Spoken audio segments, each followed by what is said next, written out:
Bonjour, c'est Florent de Pia Productions. Dans ce tutoriel, je vais vous montrer une nouveauté de Capri9 Plus, la partie contexte client qui se situe en tout début de saisie et qui est une carte optionnelle. Donc, le but de cette partie, ça va être de questionner votre client et de vous assurer de bien comprendre ses priorités, ses contraintes, afin de faire une proposition de travaux derrière qui lui parle et qui lui permette vraiment de se projeter dans son logement. La première des questions, c'est la question des priorités. Donc on a la possibilité d'en sélectionner plusieurs. Là, en l'occurrence, j'en choisis au hasard. Derrière, vous avez la question de savoir est-ce que le client a déjà réfléchi à une solution technique ou pas.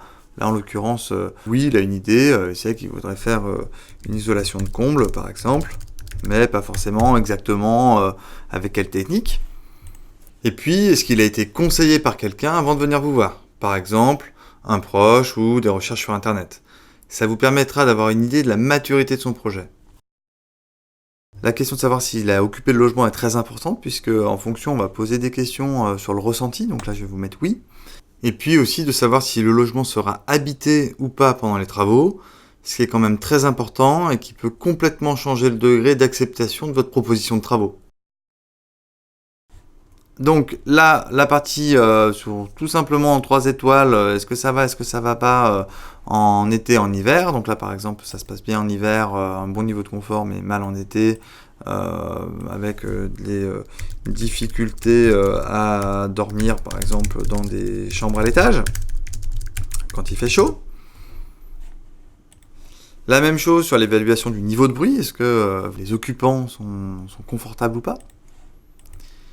Et aussi, on évoque l'accessibilité, donc dès qu'on va faire des travaux relativement importants, pensez à se projeter dans le logement, c'est l'occasion de mettre en place des solutions d'accessibilité quand on travaille sur la largeur des portes, sur des barres de maintien, sur des revêtements de sol, etc., etc.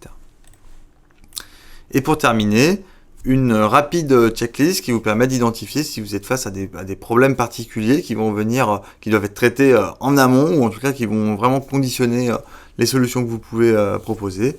Par exemple, des problèmes d'humidité, ou si vous êtes sur un site classé, ou des compatibilités de délai qui peuvent donc fortement orienter votre proposition.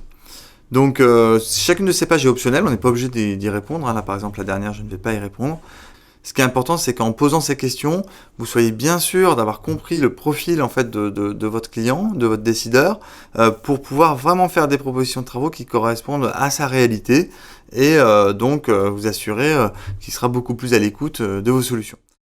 J'espère que cette fonctionnalité vous sera utile et à bientôt.